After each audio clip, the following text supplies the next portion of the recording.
Hey people, welcome back to Inside the Grey. Picking up from my last episode, essentially, going to be talking about what I think we need to fix the issue of compassion with reinforcement of real identity. And in that, I mean a sort of togetherness of identity rather than the individualistic side of identity or this fake group identity that you see from the woke side of life.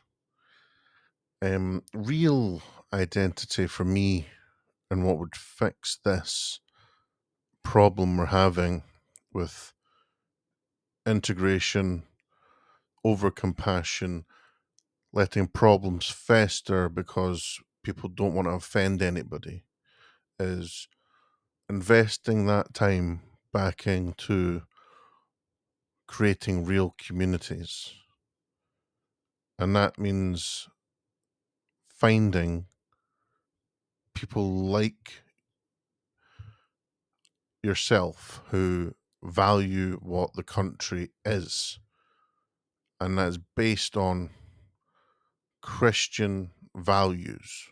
Even if you're not a Christian, I myself am an atheist, but this country has and should always be under Christian values and the laws of this country and, English common law. Christian first, not this let anybody practice whatever they want, because ultimately when you let identity run freely as it has done with the compassion that I was talking about in my previous episode, it allows a malicious, and doesn't have to even be a big number of people, but people that will push their ideas on the people that remain silent, the people that allow them, open the door for them, allow them to push their ideas. It becomes a war tribally, and as in sort of petri dish, out competing for resources. And as with the other religions, they look down on the Christian, the Western way of life, and the sort of general speaking Western way of life has always been under that Christian value. Whereas the other Abrahamic faiths, they're related in that they're all grouped together, but they don't instill that Western identity, that community of what made us great as a country or as a society in the greater sense of the Western countries, Europe, America, Australia, all those people. They have been allowed to be deteriorated by this influx of other people who will, for all intents and purposes, bring their own culture and take over.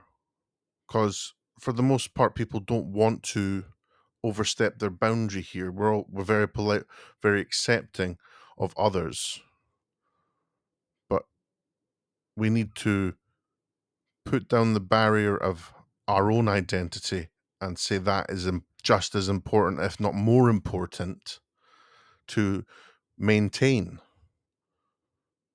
And if that is not what somebody coming here doesn't want, as I said, the malicious intent, the malcontent from other people coming here who say they want a better life, but they start to impose their own laws, their own religious laws like Sharia law.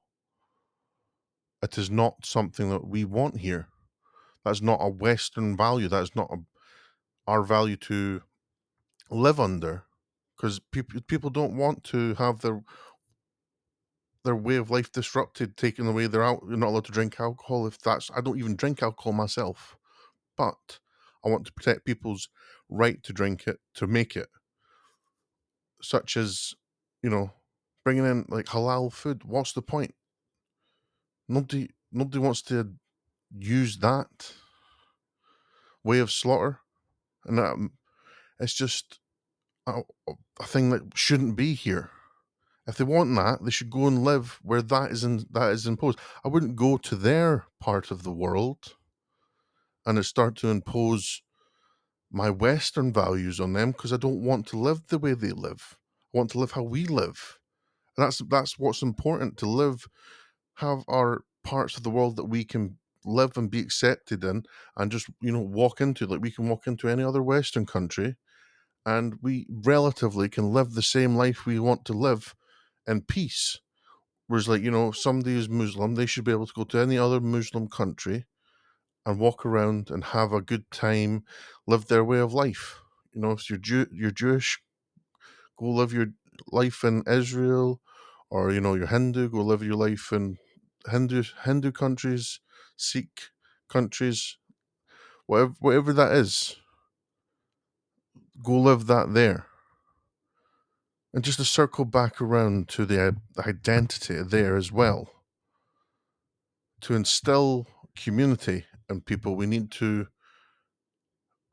put more money into our communities and less into policing people's ideas.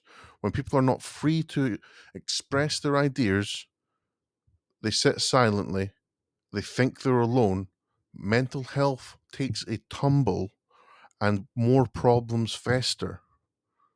So, in the actuality of life for people here on the Western side of society, which I speak for, because I am part of that. That's where I live. That's my heritage, my history, and my future, my present. I live it. It is not up for others to say what I can do with it, or that I have to apologize for anything for it. I live here. If people choose to come here, they need to live the way we live. And if people don't want to live how we live, go live where somewhere that's already the way you want to live. Do not impose yourself onto us, as I ask you to live how we want to live. It is not some monstrous ask to ask somebody to take themselves and live how we want to live in the most accepting countries. And that's why we are how we've ended up. We've become too accepting. At some point, you have to put up a barrier of identity, of community, of togetherness. Because once they separate us, we are easily malleable and controllable. That is why identity is so important.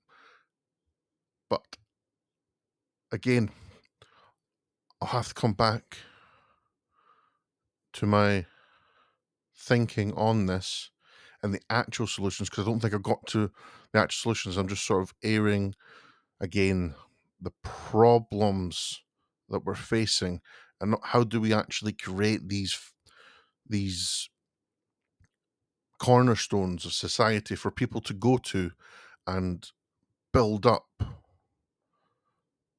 community again. Because even inside, say, people who are religious, people aren't religious at the same level, people aren't social at the same level either. So trying to get people to trust one another, even now when they are the same, is terribly hard. And I think that is the crux, one of the first problems that we need to hit to truly solve our problems. And it also leads on to another issue of our lowering birth rates. And I think if we can find those and put into solutions, and in spite of the people that do not want us to, if you look around, you can see that there are people that want rid of the West, want rid of the Western people. I just want us to have our place to live and live how we want to live and stay here and protect ourselves. So, if you agree with me, let me know. If you don't, leave a comment, leave a like, subscribe. Going to be making more of these. Going to keep be talking about this stuff because it's very important to keep this conversation going and find solutions to it. And to take it into your heart and think about it, to deeply find the philosophy of yourself, your countrymen, your future, the children's future, and our ancestors' inheritance to us. So, thanks for listening. Have a good one.